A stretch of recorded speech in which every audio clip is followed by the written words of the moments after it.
Kita mulai ibadah ini, kita makan pujian. Jalanmu tak terselangi Tuhan.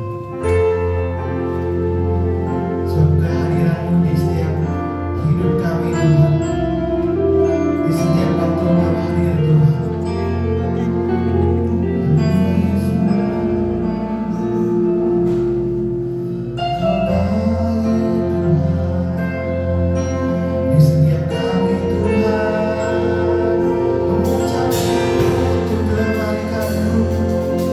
Kau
Kami pagi ini datang Tuhan ke rumah-Mu Tuhan.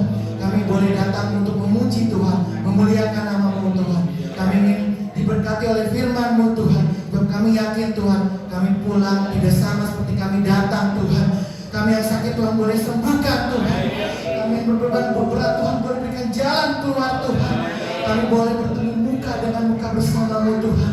Terima kasih Bapak. Oleh sebab itu Tuhan kami memulai ibadah ini Tuhan di dalam nama Tuhan Yesus Kristus. Jemaat Tuhan sama-sama katakan amin. Shalom jemaat Tuhan. Boleh salam kiri kanan katakan Tuhan Yesus baik. Tuhan Yesus baik. Seberapa banyak di sini yang percaya Tuhan kita besar? Amin. Lambaikan tangan kita Bapak Ibu. Tuhan kita besar, amin. Amin. Sebab Tuhan maha besar.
Kuasanya tak pernah berubah.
berdoa kepada Tuhan. Haleluya.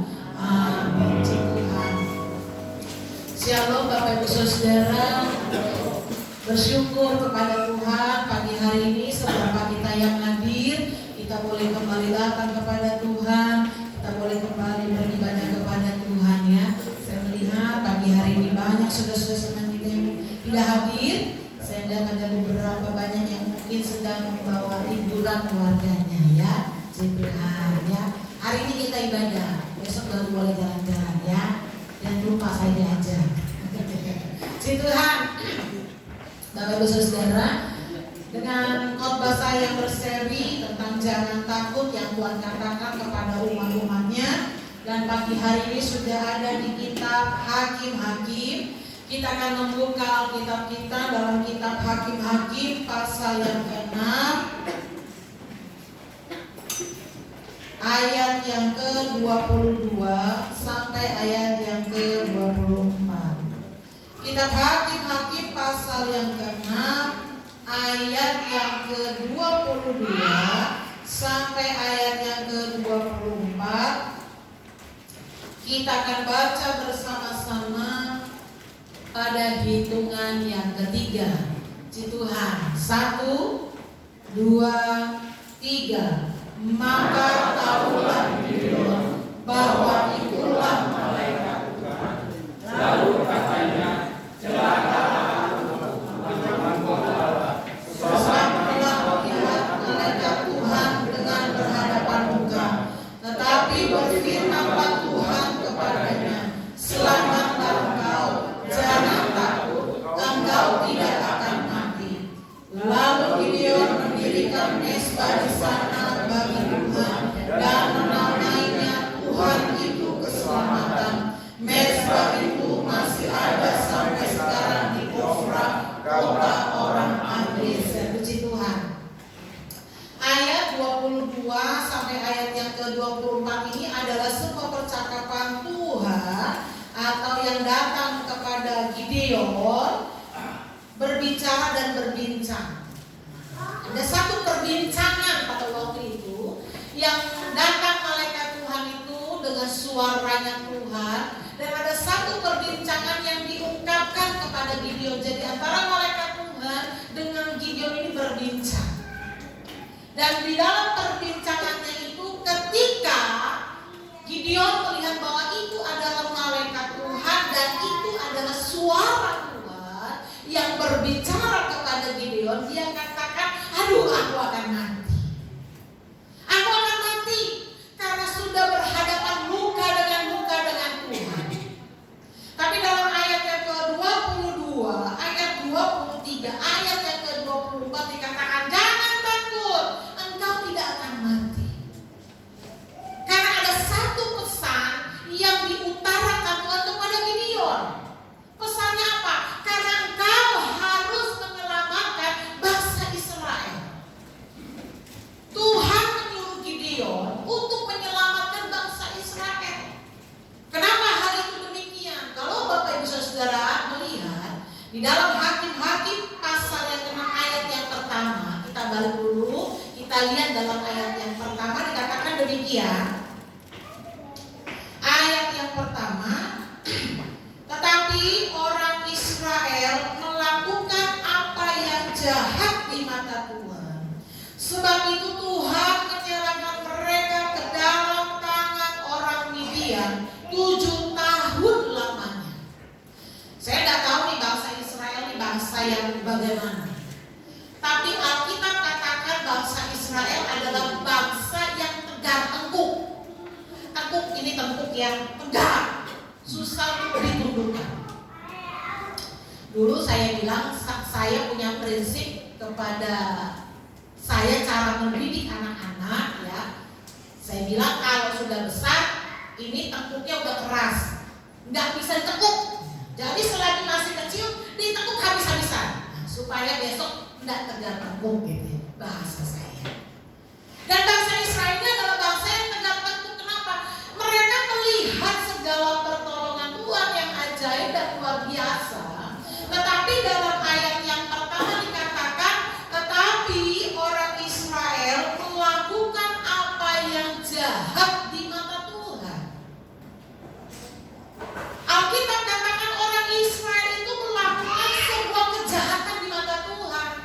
Sehingga apa? Tuhan katakan, firman-Nya berkata, Tuhan menyerahkan mereka ke dalam tangan orang Midian 7 tahun lamanya.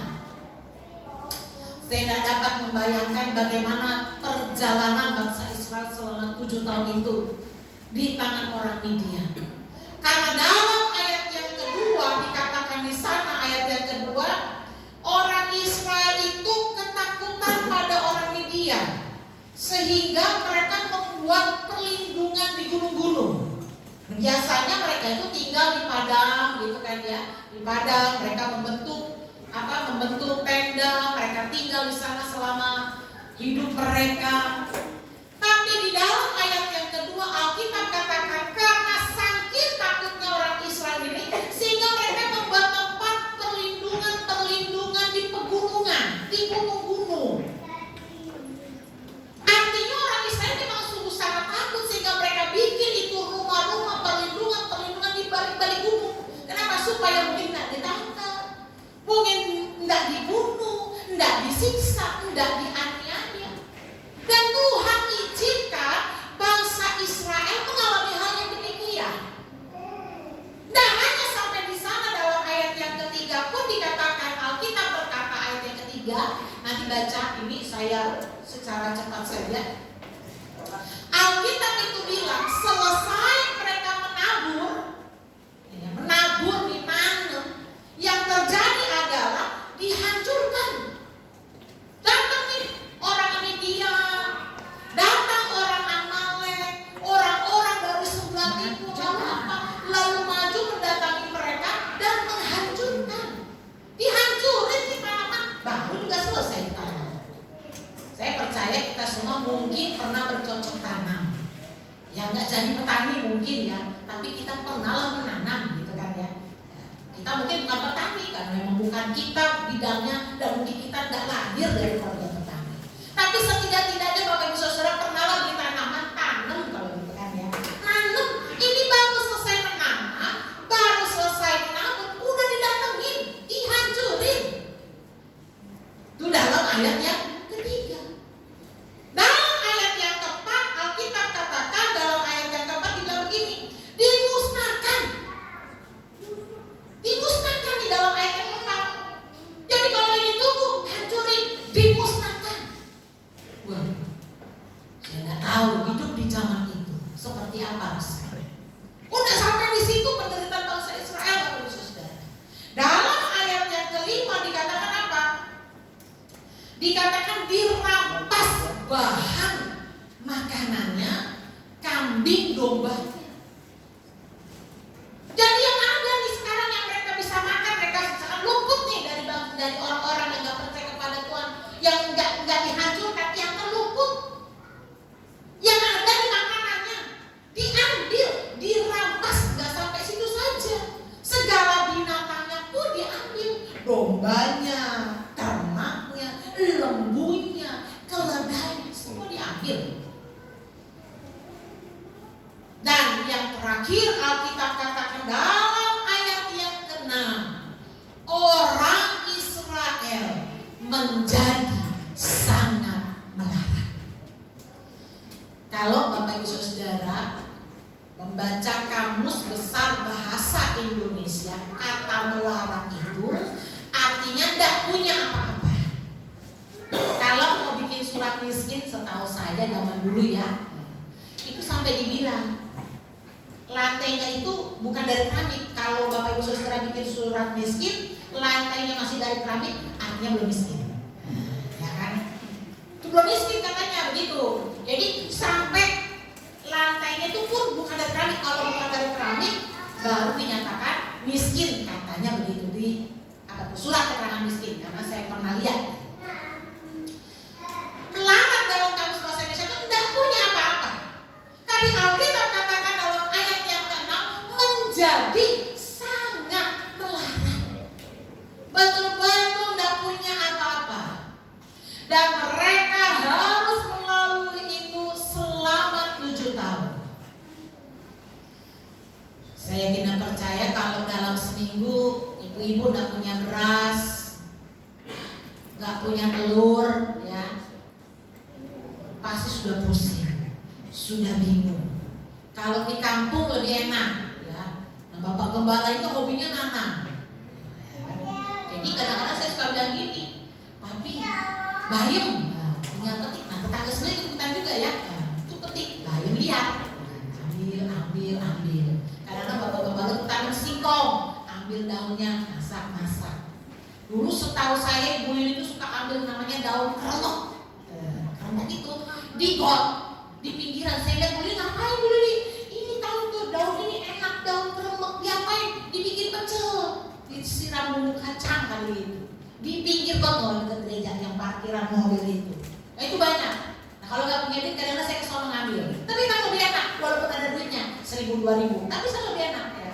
Saya kurang suka bayam yang beli di warung. Lebih enak tuh bayam yang di pinggir itu, karena dia lebih licin, lebih enak. Saya suka itu. Jadi kadang-kadang Bapak Gembala petik banyak-banyak, saya masak sekali makan habis, karena suka saya. Tapi Alkitab katakan di sana bangsa Israel betul-betul sangat larang, nggak punya apa-apa. Ada bahan makanan yang sisa pun diambil, ada keledai pun diambil, ada lembu dan anjing, betul-betul nggak punya apa-apa. Menjadi pertanyaannya Bapak Ibu Saudara, saya kadang-kadang bertanya sendiri. Bahkan Gideon pun bertanya, kenapa bangsa yang demikian, kata Alkitab itu biji matanya Tuhan. Ini mata sangat spesial Bapak Ibu Saudara. Makanya dia ada bulu mata ini ya. Hari sekarang bulu mata pun ditambahin biar banyak katanya begitu ya. Ini spesial karena kalau begitu ada debu dikit kayaknya mau masuk, kita langsung tutup mata. Nah, Alkitab bilang bangsa Israel itu seperti biji matanya Tuhan. Tuhan pelihara sedemikian rupa. Tetapi mengapa terjadi hal yang demikian? Kesusahan, Alkitab sampai kata sangat melarang, tidak punya apa-apa. Bapak Ibu Saudara pasti punya sepeda, puji Tuhan. Kalau Alkitab sudah bilang melarang, tidak punya apa-apa. Betul-betul tidak punya apa-apa. Dan ini menjadi pertanyaan Gideon juga. Gideon bertanya kepada Tuhan, kepada malaikat Tuhan. Coba lihat dulu pertanyaan Gideon dalam ayat yang ke-12, ayat yang ke-13. Demikian. Saya akan bacakan, Bapak Ibu Saudara silakan menyimak dan melihat. Jawab Gideon kepadanya, Tuanku, jika Tuhan menyertai kami, mengapa semuanya ini menimpa kami? Di manakah segala perbuatan-perbuatannya yang ajaib yang diceritakan oleh nenek moyang kami kepada kami? Ketika mereka berkata, bukankah Tuhan telah menuntun kita keluar dari Mesir? Tetapi sekarang Tuhan membuang kami dan menyerahkan kami ke dalam cengkraman orang Midian.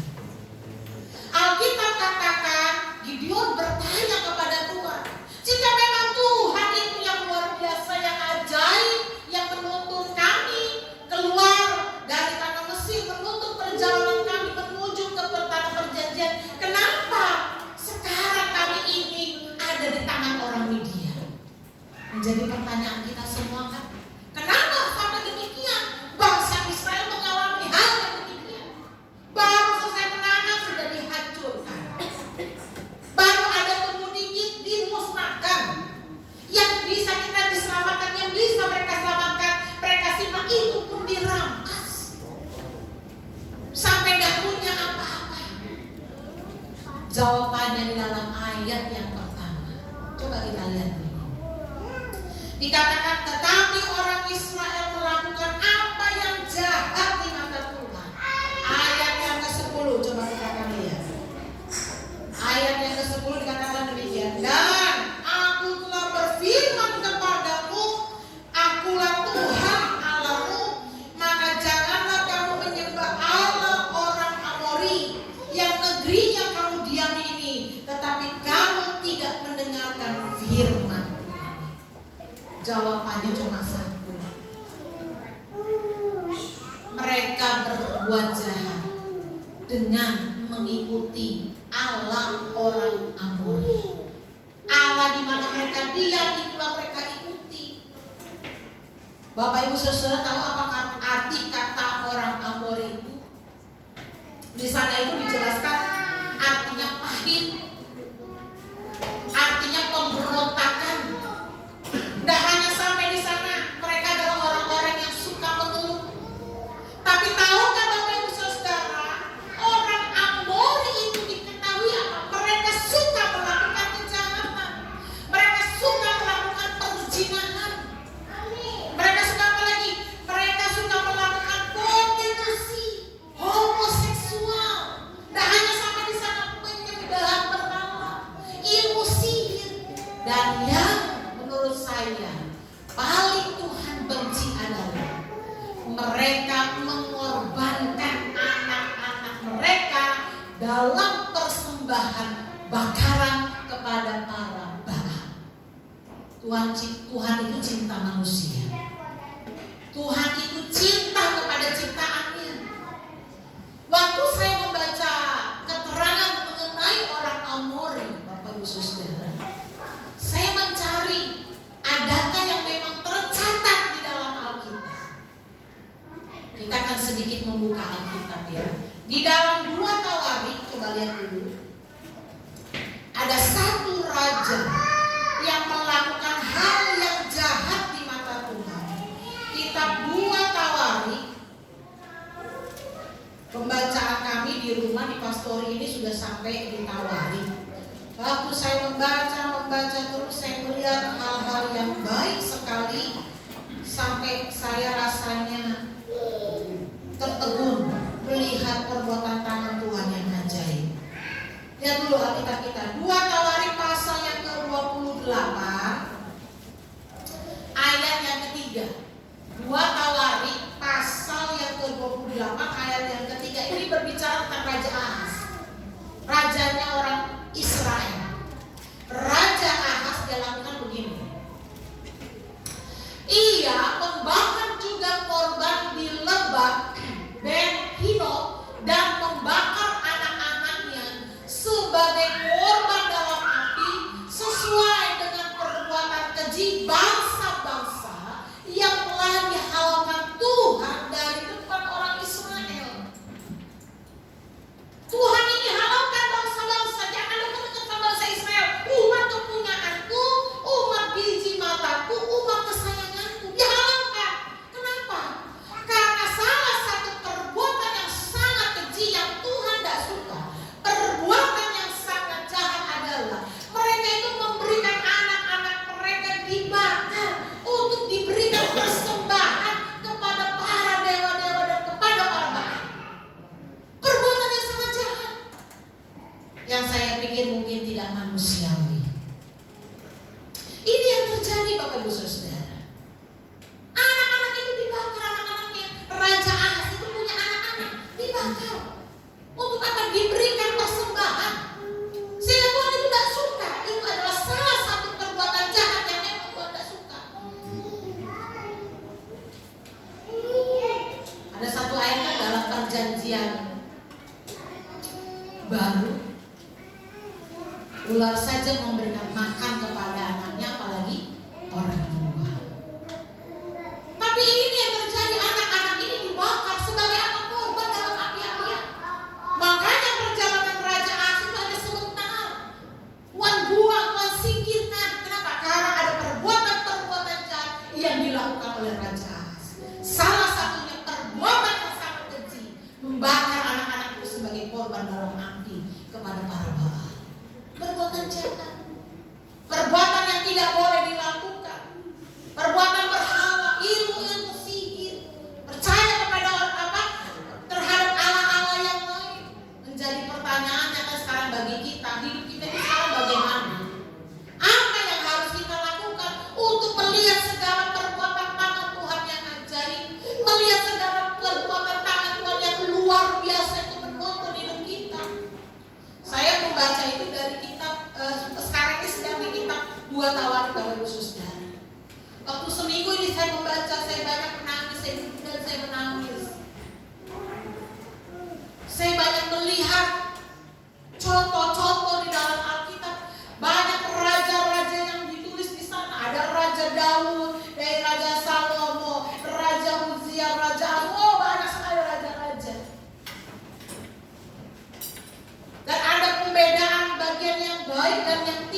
mengingatkan kepada anaknya. Ini pun menjadi teguran bagi saya. Di dalam kitab 1 Tawarik 28 ayat yang ke-9. Coba lihat dulu. Kitab 1 Tawarik 28 ayat yang ke-9. Ini adalah sebuah pesan Raja Daud, raja yang dipilih Tuhan kepada Salomo. Kita akan baca ayat ini. Dan engkau, anakku Salomo, kenallah Allahnya ayahmu dan beribadahlah kepadanya dengan tulus ikhlas dan dengan rela hati, sebab Tuhan menyelidiki segala hati dan mengerti segala niat dan cita-cita.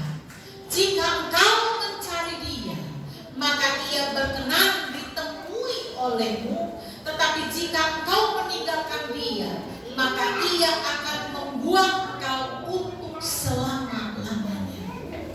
Bapak Ibu Saudara dikasih oleh Tuhan, hidup ini bukan hanya menikah dan melahirkan anak. Tidak sampai di sana. Hidup ini tidak hanya melahirkan dan punya anak, makan, minum, kerja, tidak sampai di sana. Tapi ada tugas Bapak Ibu Saudara. Salah satunya ada memberitahu kepada anak-anak, sama yang seperti dilakukan oleh Daud kepada Salomo. Saya senang sekali kalau Bapak Ibu Saudara anaknya diantar ke gereja, diantar ke sekolah minggu. Saya angkat topi. Artinya saya hormat Bapak Ibu Saudara, orang yang ingin mendidik anak-anak dengan kebenaran firman Tuhan. Sekarang bisa dituduhkan, tuduhin. Belajar firman Tuhan, tahu firman Tuhan. Kalau tidak, besok dia besar, dia akan membuat engkau menangis karena dia tidak kenal firman Tuhan. Lagi masih kecil aja tahu firman Tuhan, tidak apa-apa, capek amat. Saya lihat ada banyak pagi-pagi bapak-bapak, belum mandi ya, belum tinggi, ya sampai akhirnya ketemu saya depan gereja lagi. Dia tante, iya tante, iya. Tidak apa-apa ya berarti dia antar anaknya. Antar ke gereja.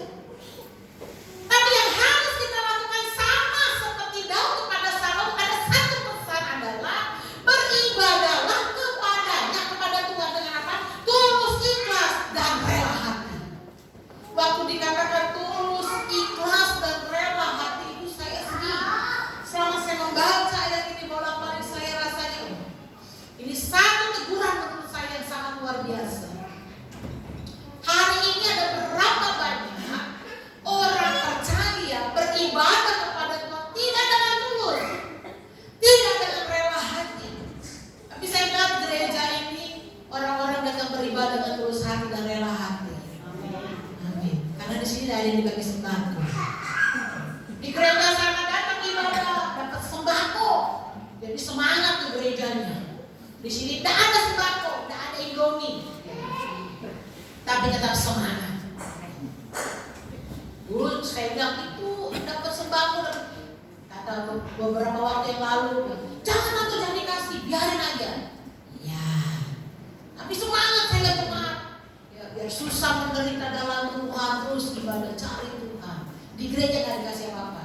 Cuma sekarang programnya wanita itu kasih minum kopi dan teh, singkong dan pisang. Tapi cuma jalan beberapa waktu doang. Saya katanya sama pengurus, gimana ini? Ya, beli pisang, beli singkong. Kata pengurus, jangan tante, uang kas menipis. Wah, mau bayar listrik, mau bayar air, mau bayar pembicara, habis tante. Oh yaudah. Jadi gimana ya? Saya mikir lagi, Tuhan kasih hikmah, Tuhan kasih hikmah. Ya sudahlah, kami ambil alih. Ditanya, ikhlas tante? Ikhlas. Ada berkatnya banyak makanannya ya. Kalau yang sedikit ya sesuai ya. Tapi saya bilang ada yang bawa ini, ada yang bawa itu, puji Tuhan ya. Tapi Tuhan inginkan dalam hidup kita beribadah kepada Tuhan dengan tulus, ikhlas, dan dengan rela hati, Bapak Ibu Saudara. Tulus ikhlas. Kita beribadah bukan dengan paksaan, tapi kita rindu memang beribadah kepada Tuhan. Kita rindu meninggikan nama Tuhan. Kita rindu mengagungkan nama Tuhan. Waktu dikatakan itu Daud mengajari Salomo tadi pagi, pembicara sekolah minggu yang sudah harusnya hadir, tapi beliau sakit. Dia WA, tante saya sakit. Waduh, saya bingung ya pagi-pagi khotbah Bapak Tuhan, sekolah minggu Tuhan, khotbah Bapak. Waktunya sudah sebentar lagi ya. Lalu saya khotbah tentang ini. Saya bilang begini, dan saya dibawa kepada kita. Raja pertama itu Raja Saul. Dipilih Tuhan, tapi karena dia tinggi hati, Tuhan buang dia. Dipilih raja yang kedua, Raja Tuhan kasih kemenangan luar biasa. Tapi ada satu pesan. Pesannya apa? Kamu akan bangun bait Allah. Ditangkap janjinya Tuhan oleh Daud. Tapi Tuhan bilang, bukan kamu yang nanti akan bangun. Siapa? Anakmu. Siapa? Salomo. Salomo yang akan bangun.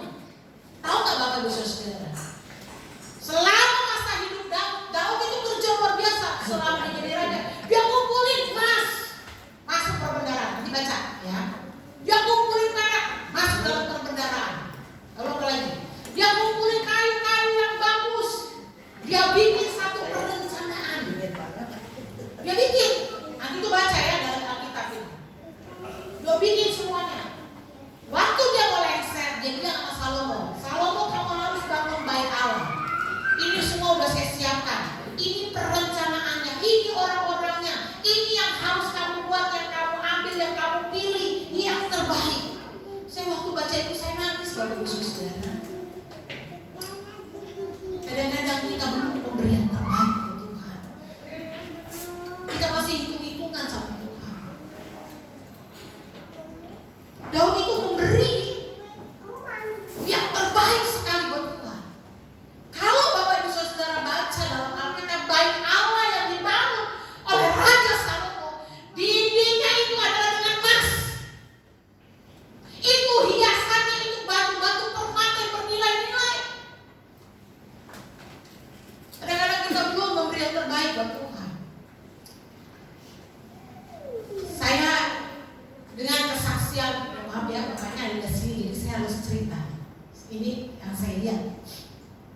Tuh, waktu Bapak bikin kesaksian, dia nangis, dia minta izin buat apa? Cuma untuk ngepel gereja. Lalu dia bilang, pendeta, tapi minggu depan belum bisa, saya mau jalan-jalan. Dia enggak apa-apa.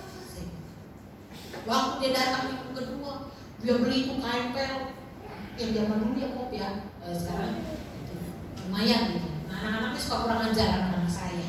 Ya biar lihat itu gampang kan gini. Kalau di rumah kan terus gitu. Kalau yang ini kan gini gampang. Suka dipakai kadang-kadang. Kan saya balikin punya Pak Wiken, peralatannya Pak Wiken. Dia beli, dia ngepel.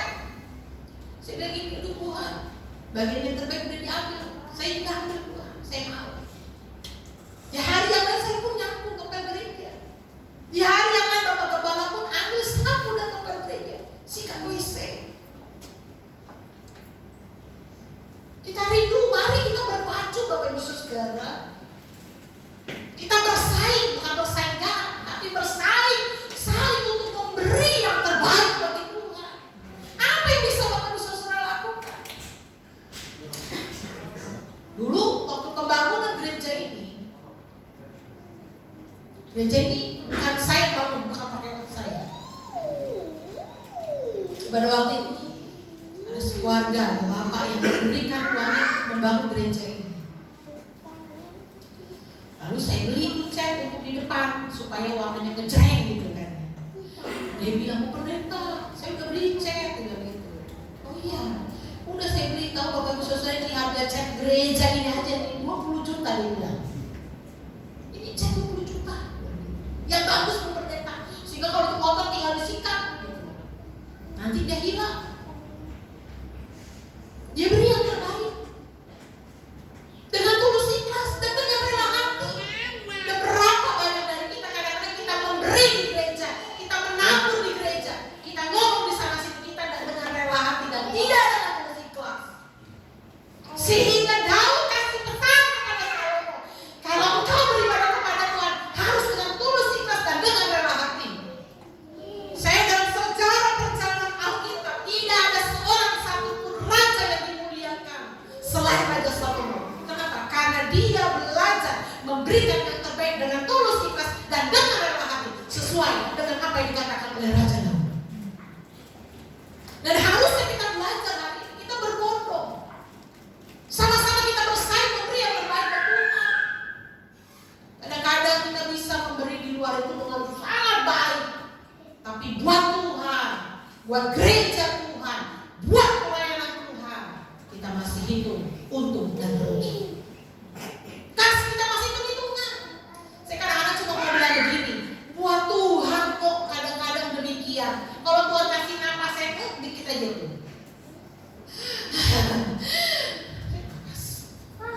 Buat Tuhan hitung-hitungan. Kalau Bapak Ibu Saudara pergi ke dokter sekarang, dokter bilang hari ini kau harus demikian, kau harus bayar demikian, kau harus bayar 10 juta. Kita mau keluar nggak keluar? Kita pasti akan keluarkan, kita pasti akan cari. Ini tidak ditanggung BPJS sekarang, puji Tuhan ada BPJS ya Bapak Ibu Saudara. Zaman dulu harus keluar di luar. Kita keluar nggak? Keluar. Kita cari nggak? Cari. Tapi buat Tuhan, buat yang memberikan kehidupan, kita hitung untung dan rugi. Jujur saja. Ini pun teguran buat saya Bapak Ibu Saudara. Waktu saya membaca ini saya menangis. Saya menangis. Saya kadang-kadang bilang saya belum bisa beli apa-apa. Tapi dengan segenap jiwa saya, dengan segenap pikiran saya, tenaga saya, bahkan mungkin kalau Tuhan kasih saya berkat, saya akan berikan. Jujur Bapak Ibu Saudara, hari ini kadang-kadang kita beribadah kurang dengan tulus, ikhlas dan rela hati. Harusnya hari ini kita semakin bersemangat seperti Daud pesankan kepada Salomo. Daud pesan kepada Salomo. Pesannya dalam ayat yang kedua, dalam ayat yang ke-9, beribadahlah kepada Tuhan dengan apa? Tulus, ikhlas dan dengan rela hati. Segala harta itu diberikan untuk pembangunan bait Allah yang terbaik, yang terbaik, yang terbaik. Emas, sampai Alkitab itu catat dalam 1 Raja-Raja pasal 10 ayat yang ke-21, perak itu gak ada harganya. Gak ada harga. Hari ini ada harga perak. Di mall-mall itu banyak jual perak sama seperti emas putih. Berharga dia, ada harganya. Mahal juga. Tapi zaman itu Salomo gak ada harganya, cuma dibuat injakan kaki, dibuang, gak dilihat, gak dimakan. Zamannya itu Salomo. Ini pelajaran bagi saya dan kita semua Bapak Ibu Saudara. Hari ini mari kita belajar untuk dapat beribadah kepada Tuhan dengan tulus, ikhlas dan dengan rela hati, dengan sungguh-sungguh mencari. Yang kedua adalah bagaimana sekarang secara sikap hidup kita untuk menerima berkat Tuhan. Yang kedua adalah belajar mengarahkan hidup ini hanya kepada Tuhan. Bapak Ibu Saudara, saya tahu kita tidak mungkin bergaul hanya dengan orang percaya. Kita tidak hanya di rumah saja, tapi kita bergaul dengan banyak orang. Kita berteman dengan banyak orang, dengan segala suku, budaya, agama. Kita bergaul dengan mereka semua. Tapi ada satu yang harus kita tahu dalam hidup kita adalah mengarahkan hidup ini hanya kepada Tuhan. Mengarahkan hidup ini hanya melakukan setiap apa yang Tuhan mau. Ada satu ayat di dalam 2 Tawarik 27, ini tentang Raja Yotam. Ayat yang ke-6. 2 Tawarik pasal 27 ayat yang ke-6 dikatakan demikian. Yotam menjadi kuat karena ia mengarahkan hidupnya kepada Tuhan Allahnya. Dia jadi raja Bapak Ibu Saudara. Dan dia tahu kalau dia mau kuat, kalau dia mau dijaga dan dipelihara oleh Tuhan, dia harus mengarahkan hidupnya hanya kepada Tuhan Allahnya. Ini penting sekali dalam hidup kita Bapak Ibu Saudara. Kita belajar mengarahkan hidup ini hanya kepada Tuhan, hanya kepada Allah. lupa untuk mencatat, tetapi dikatakan di sana adalah dikatakan mengarahkan hidupnya ini kepada Tuhan adalah orang yang tekun mencari Tuhan. Selalu tekun mencari Tuhan, mengarahkan hidup hanya kepada Tuhan. Ada satu di media sosial, saya nggak tahu lihat di mana, seorang ibu nenek-nenek udah umur 70-an, seorang yang pikun, sudah pikun. Ditanya nama anaknya disebut, saya lupa nama anaknya siapa, tapi suaminya disebutnya namanya Paul, karena ini orang luar negeri. Dikatakan, ibu kamu kenal nggak nama anakmu? Disebut nama anaknya, saya nggak kenal siapa dia. Lalu pertanyaan yang kedua adalah, kamu kenal nggak yang namanya Paul? Itu adalah suaminya. Lalu ibu ini bilang, siapa itu Paul? Saya nggak kenal. Pertanyaan yang ketiga ditanyakan kepada orang yang sambil direkam ibu, oma ini, kamu kenal nggak siapa Tuhan Yesus? Oh kenal. Tuhan Yesus itulah yang menyelamatkan hidupku. Dan di kata-kata terakhirnya saya sampai meneteskan air mata di dalam ini. Tuhan Yesus itulah yang nanti akan membawa saya pulang kepadanya. Saya sedih Bapak Ibu Saudara. Artinya dia lupa dengan segala galanya, tapi dia ingat hanya mengarahkan hidup ini hanya kepada Tuhan. Arahkan hidup ini kepada Tuhan. Kalau Anda nggak tekun mencari Tuhan, Anda tidak mungkin mengarahkan hidup kepada Tuhan. Jadi orang yang mengarahkan hidupnya kepada Tuhan, dia adalah orang yang tekun. Kita ini harus tekun mencari Tuhan, Bapak Ibu Saudara. Capek-capek, lelah-lelah, sakit, kadang-kadang sakit. Saya pun alami hal yang sama. Kadang-kadang kepala ini pusing gitu ya. Waktu saya belajar ini, Bapak Ibu Saudara, saya panggil si Jen sini. Saya tiduran di kamar. Tolong buka dulu Alkitab, saya bilang gitu. Baca, karena saya pusing sekali lihat Alkitab, baca Alkitab. Saya bilang, coba cari ini dulu, jangan takut ya. Ada di Hakim-Hakim ya, buka Hakim-Hakim pasal 6 ya. Ayat berapa? Ayat sekian namanya. Ya sudah, kau baca. Ya baca, saya dengerin. Ya sudah, sekarang baca dari ayat pertama ini sampai ayat 40. Dari ayat pertama sampai ayat 40 baca. Coba ulang dulu nomor 1 apa tadi kayaknya kata-katanya ini. Dia mau buku baca. Jadi kita berdua sambil belajar ya dari saya. Tapi maksud saya adalah begini Bapak Ibu Saudara. Mengarahkan hidupnya kepada Tuhan itu harus tekun. Harus tekun. Ada tantangan ada masalah ada persoalan ada, kelemahan tubuh ada, udah tua Bapak Ibu Saudara, banyak lemah, pusing sedikit. Saya ingat tuh bapak naik bangku jalan-jalan di tembok koyo. Nah, saya yang ada saya Pak. Tapi kalau saya malam tidur, tembok koyo aja, pusing malah ya. Bukan pusing bikin beras, bukan. Pusing, emang pusing kepala saya. Saya tempelin koyo sampai ke jempol saya, ya. Saya tempelin koyo, tangan-tangan semua saya tempelin koyo. Ya, kalau pakai minyak angin itu pedesan kayaknya, kalau pakai koyo enak. Nah, orang yang mengarahkan hidupnya kepada Tuhan, sekalipun ada masalah, ada persoalan, tantangan kehidupan, ada sakit penyakit, kita harus tekun mencari Tuhan. Saya ingat 1 Korintus pasal 15 ayat yang ke-58, ayat yang terakhir itu dalam 1 Korintus, Alkitab katakan segala jerih payahmu tidak akan pernah sia-sia. Artinya kalau engkau mencari Tuhan dengan sungguh-sungguh, kalau engkau beribadah kepadanya, engkau melayani Tuhan dengan sungguh-sungguh, apapun yang engkau perbuat dengan sungguh-sungguh kepada Tuhan, Alkitab katakan segala jerih payahmu tidak akan pernah sia-sia. Tidak akan sia-sia. Saya selalu katakan Tuhan itu tidak pernah berhutang. Manusia itu boleh berhutang, bisa berhutang, kakak adik suami istri bisa hutang kadang-kadang. Begini dulu dong, balikin kan gitu ya. Berhutang, kakak adik bisa berhutang. Tapi saya mau katakan kepada kita sekalian, Tuhan itu nggak pernah berhutang. Tuhan itu dia. Artinya apa? Setiap janji yang diucapkannya lewat kebenaran firman Tuhan itu akan digenapi. Segala jerih payahmu tidak akan sia-sia. Tuhan akan genapi kalau engkau dengan sungguh-sungguh berdiri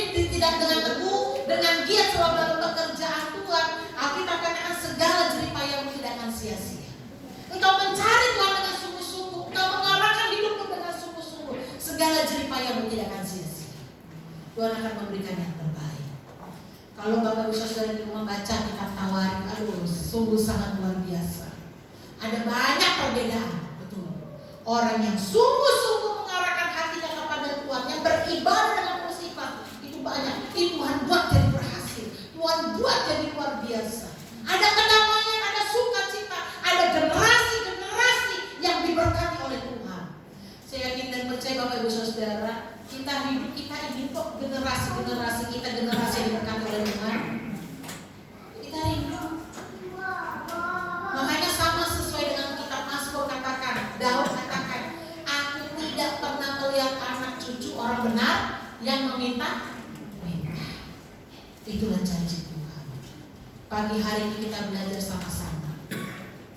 Itu untuk hidup sungguh-sungguh dalam Tuhan. Tantangan, persoalan, gesekan dengan saudara seiman, ya.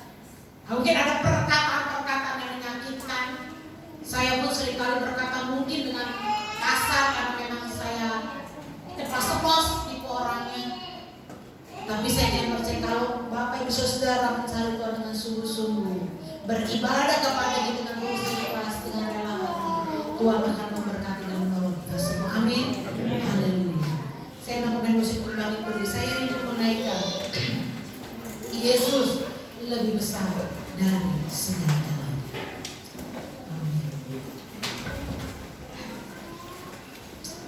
Haleluya Tuhan, haleluya Yesus. Terima kasih Tuhan. Ajar kami Tuhan untuk dapat memberikan yang terbaik bagi Tuhan. Haleluya Yesus, haleluya. Terima kasih Tuhan, terima kasih.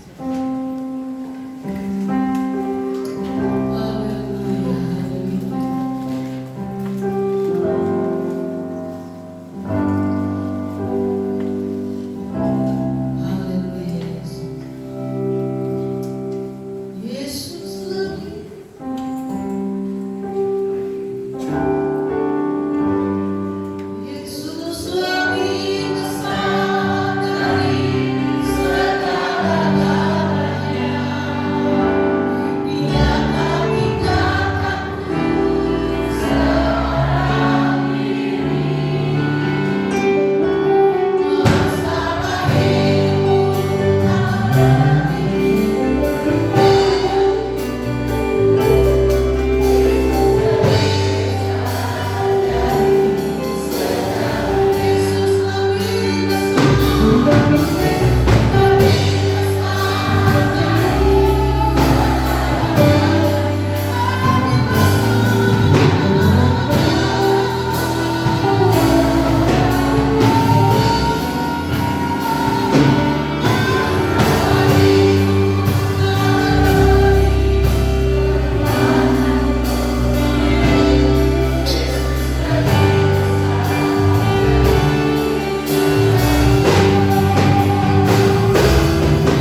dosa dan persoalan hidup.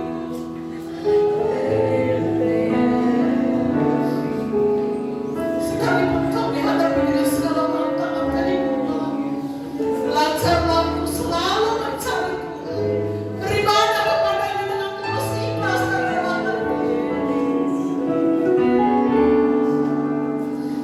Arahkanlah hidupmu hanya kepada Tuhan. Tekun langkah mencari Tuhan.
kehidupan ini Tuhan.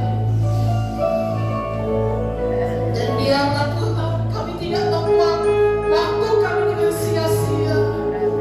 Pagi hari ini kami belajar untuk beribadah kepada Tuhan dengan segala ketulusan hati, dengan segala Tuhan keikhlasan, dengan segala kerelaan Tuhan.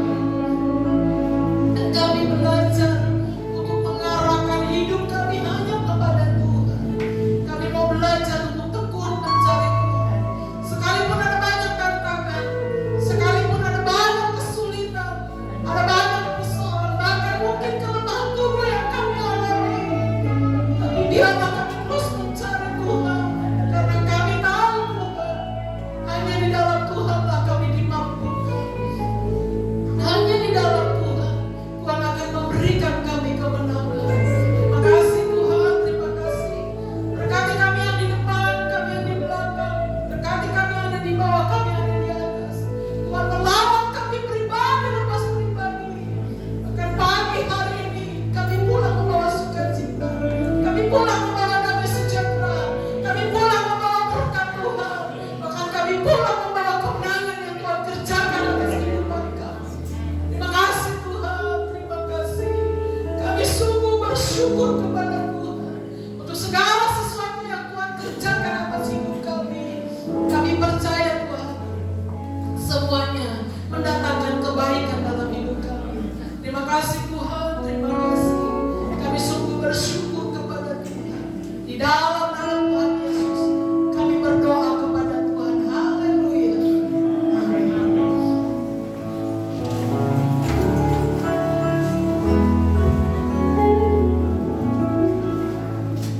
Ya, amin. Sedikit kita dari firman Tuhan. Terima kasih untuk firman-Nya, Ibu Gembala. Kita akan memberikan persembahan yang bertugas mempersiapkan diri. Bapak dalam surgawi, kami mengucap syukur untuk kebaikan-Mu Tuhan. Kami sudah diberkati dari firman-Mu, biarlah firman-Mu yang menguatkan kami untuk aktivitas minggu kami ke depan. Tuhan serta kami berikan yang terbaik untuk pekerjaan Tuhan. Tuhan boleh berkati, biarlah itu boleh menjadi berkat untuk kemuliaan nama Tuhan. Dalam nama Tuhan Yesus kami berdoa mengucap syukur. Haleluya. Amin. Kita akan pujian Tuhan Yesus.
Diucapkan selamat ulang tahun kepada Bapak Edi Paulus tanggal 29 Juni. Tuhan Yesus memberkati. Saya mengundang pengurus gereja nanti untuk tinggal sebentar. Kita akan membentuk panitia Natal, ya.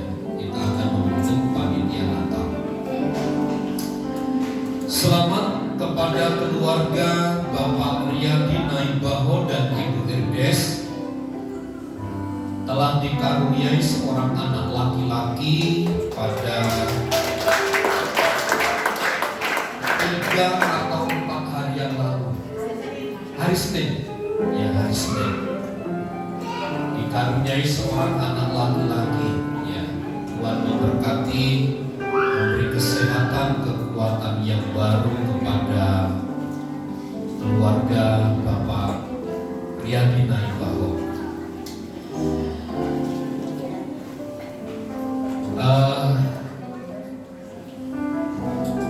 Kemarin hari Minggu telah diadakan janji iman untuk Natal kita. Barangkali hari ini ada jemaat Tuhan yang akan ikut serta untuk berpartisipasi dalam Natal. Ada?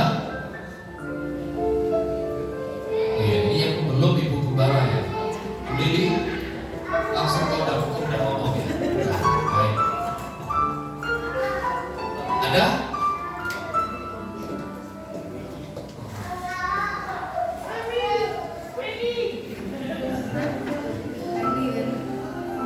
Ada? Baik, kalau tidak, oh ya oke. Nanti minggu depan disampaikan lagi ya. Saya kira itu yang sampai hari ini ada yang WA Bu? Belum. Total masih 10. Ibu juga belum.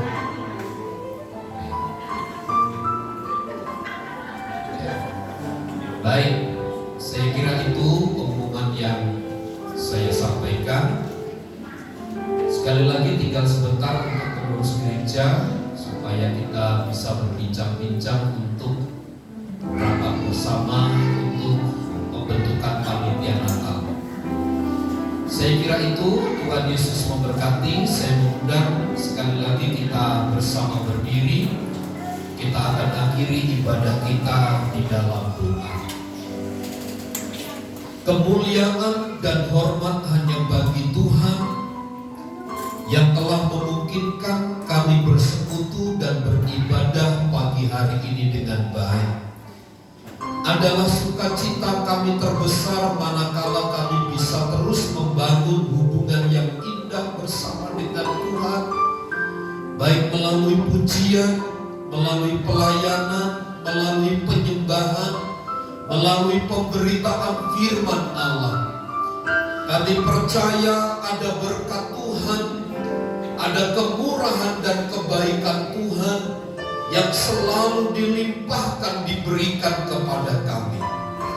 Berkati rumah tangga keluarga kami, berkati segala usaha dan pekerjaan kami. Sekiranya ada halangan dan rintangan, Tuhan yang ada di depan kami, yang akan menyelesaikan bagi kami, dan pertolongan Tuhan terlalu sempurna bagi kami. Kami berdoa bagi jemaat-jemaat Tuhan, bagi Bapak Edi Paulus pasca operasi matanya, Tuhan pulihkan dalam nama Yesus. Bagi saudara Mikael yang akan masuk tes SMKM, Tuhan tolong, Tuhan memberkati, beri hikmat, beri jalan keluar. Berkati pulihkan Ibu Novita yang sakit, Immanuel yang mengikuti PKL selama 6 bulan. Kami berdoa bagi Mama Merlin, Tuhan pulihkan, sembuhkan dalam nama Yesus. Hamba berdoa bagi Oma Tampinio, Tuhan pulihkan, Tuhan berkati dalam nama Yesus. Obung Bonar, Tuhan pulihkan dalam nama Yesus. Hamba berdoa bagi Bapak Rudi, tangan-Mu, kuasa-Mu yang terus menyertai. Berkati dengan kesehatan, kekuatan yang baru yang datang dari Allah. Pertolongan Tuhan dinyatakan dengan sempurna. Bapak Edi Paulus yang berulang tahun, Tuhan memberkati hidupnya. keluarga Bapak Rayadi Naibaho yang Tuhan percayakan anak pertama dalam pernikahan mereka. Tuhan memberkati anak dan ibu. Tuhan lawat dan berkati mereka dalam anugerah dan kemurahan dari Tuhan. Memberkati seluruh sidang jemaat-Mu, kami pelayan-pelayan-Mu, kami umat-umat-Mu. Penuhi kami dengan segala berkat dan kemurahan dari Tuhan. Buat kami semua menjadi berhasil oleh karena tangan Tuhan yang menopang dan menyertai kami sekalian. Berkatilah bangsa dan negara kami. Berkati gereja-gereja dimanapun berada. Berkati pula gereja-Mu di tempat ini. Kiranya nama Tuhan yang disanjung dan ditinggikan, dan kami semakin rendah di hadapan Allah. Berkati rencana kami untuk memperluas ruangan ibadah. Tuhan yang menyediakan semua bagi kami. Terpulanglah kembali kemuliaan dan hormat hanya bagi Tuhan. Di dalam nama Yesus kami berdoa. Mari saudaraku, angkat tanganmu, arahkanlah pandangan hatimu kepada Tuhan dan terimalah berkat Tuhan. Tuhan memberkati dan melindungi engkau. Tuhan menyinari engkau dengan wajah-Nya dan memberi engkau kasih karunia. Tuhan menghadapkan wajah-Nya kepadamu dan memberi engkau damai sejahtera. Kiranya kasih karunia dari Allah Bapa, cinta dan kasih sayang dari Tuhan Yesus Kristus, serta persekutuan, penghiburan dan kekuatan dari Allah Roh Kudus menyertai hidup kita saat ini sampai selama-lamanya. Kami terima segala berkat Tuhan di dalam nama Tuhan Yesus Kristus. Kita semua yang percaya dan diberkati bersama katakan amin. Bapa, terima kasih.